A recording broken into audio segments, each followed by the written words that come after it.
Welcome to Rajendra Tandon videos. We continue with Bhartrihari, Nitishatakam, shlokas 6 to 10. Bhartrihari was the king of Ujjain. He occupies a prominent place among the ancient poets of Sanskrit literature. He stands tall in the company of Valmiki, Vyasa and Kalidas. Although his output was not very large, whatever he wrote had a brilliant quality of thought and imagination. In Nitishatakam, he deals with the themes of civic polity, a king's duty towards his subjects, the importance of education in society, the value that ought to be placed on the poets, the philosophers, the savants, and the relationship between parents and their children.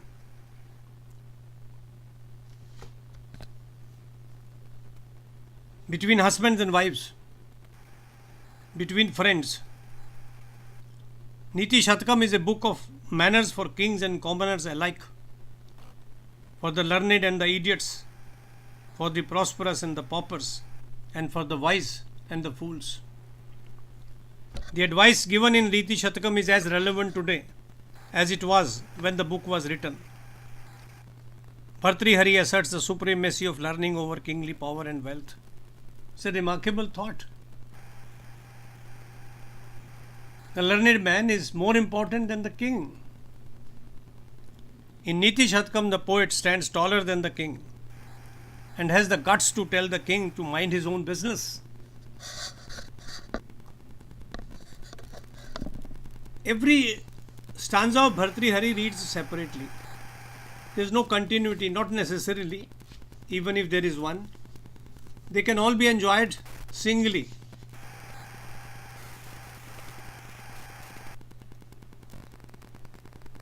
In the stanza we take up today, he deals with a favorite theme of his, which had been discussed even in the earlier stanzas, that you cannot change the ways of an evil tribe. Vyalam valam mrinal tantu bhirsai rodhum smudri bhate chetum vajramani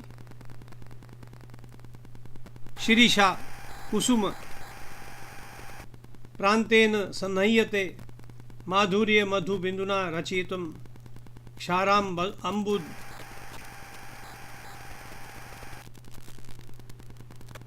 rihate netum vanchatiya khalan pathi satam suktai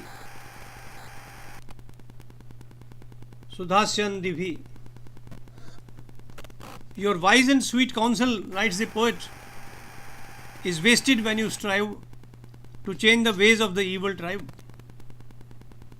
You can't chain an elephant in heat with delicate lotus stems, however sweet. Think over the simile. Chaining an elephant with lotus stems. He says that's not possible. Can you pierce a diamond with the tip of a flower? Well, you can't. Can you drop a nectar sweeten the ocean saline? It can't. So he says, don't worry, don't strive to change the ways of an evil tribe. If some people have determined to be evil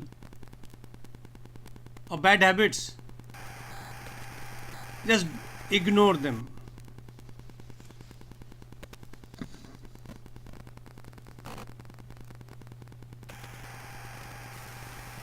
In the next stanza, Bhartrihari gives a great advice.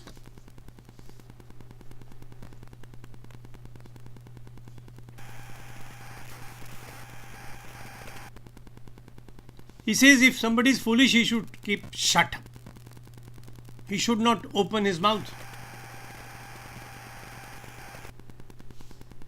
Swayatam ekant gunam vidhatra vinarmitam chadanam yataya visheshatah sarva vidam samaje vibhushanam mauna ma panditanam.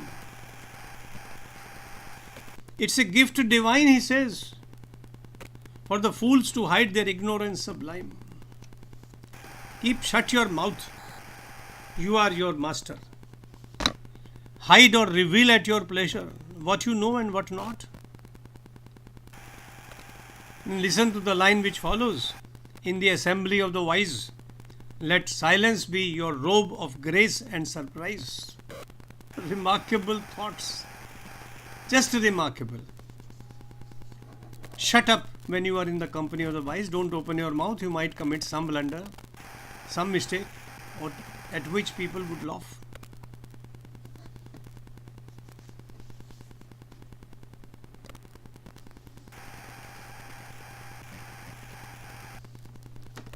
I wish more people follow his advice and keep quiet and not express their views on everything under the sky.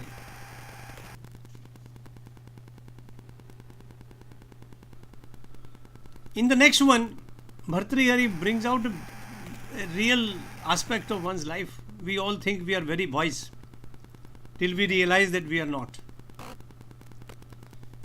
Yada akinchit अज्ञो अहम द्वीप इव मदांध संभवम तदा सर्वज्ञो अस्मित्य भवत अलिप्तम मम मनः यदा किंचित किंचित बुद्ध जन सकाशात अवगतम तदो मूर्खो स्मृति ज्वर इव मदो में व्यपगतः. He says, for lack of wisdom, I put on airs. And omniscient I considered myself to be. Like an elephant in heat, I strutted, proud but empty-headed. It's a great simile. Strutting like an elephant but empty-headed. Now I discourse with the wise with some little knowledge imbibed. My haughty demeanor has like fever declined. Declining like fever, haughty demeanor. How shallow I am.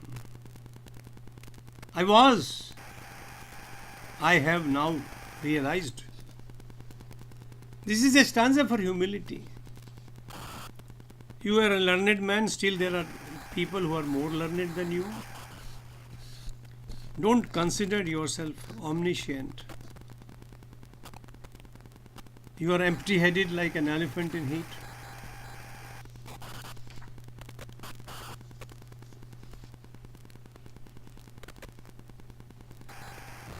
The ninth stanza talks of a remarkable happening. Bhartrihari writes, Krimi Pulachitam Lala Klinam Vigandhi Jugupastitam Nirupam Rasam Pritya Khadan Narasthi Niramisham Surpatim Apishwa Parshaswatham Vilokena Shankate Nahi Ganayati Kshudro Jantu Parigriha Falguta. Even if Lord Indra, the Lord of Lords, be present, a dog is not ashamed, joyfully feasting on putrid and dry human bones, covered with maggots and saliva.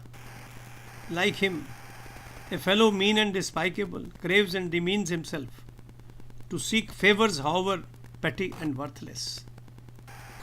He's talking of people cringing to look for favors.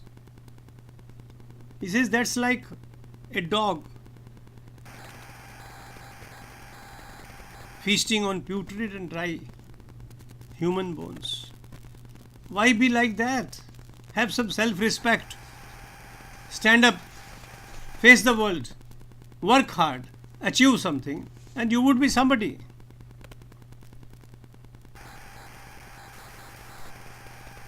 In the next stanza, he takes up the fall of the Ganges and he makes images which are just admirable.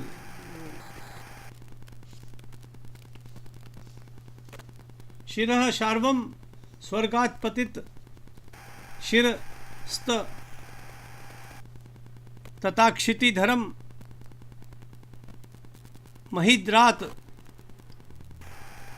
Utangat Avanim Vane Church Papi Chaladhim Adho Adho Gangeyam Padma Upagata Stokam Athva Vivek Bhrashtanam Bhavati Vinipata Shatamukha. I have included some images, some paintings made on Ganga Avtaran. Bhartrihari gives it a new meaning. Behold the fall of the Ganges, he says, from the lotus feet of Vishnu onto Shiva's forehead onwards. She traverses down the mountain peaks and then to the plains below. Continues the lowly descent on the land, it slides and flows into the ocean deep. Likewise, those, it's tongue in cheek. Likewise, those who stray from the path of wisdom, in 100 ways they fail, in 100 ways they fall. I tell you, it's a remarkable image. We have all worshipped Ganga. We are trying to clean it. Bhartrihari says it has fallen from the skies and strayed from the path of wisdom, and those who do so will fail and will fall.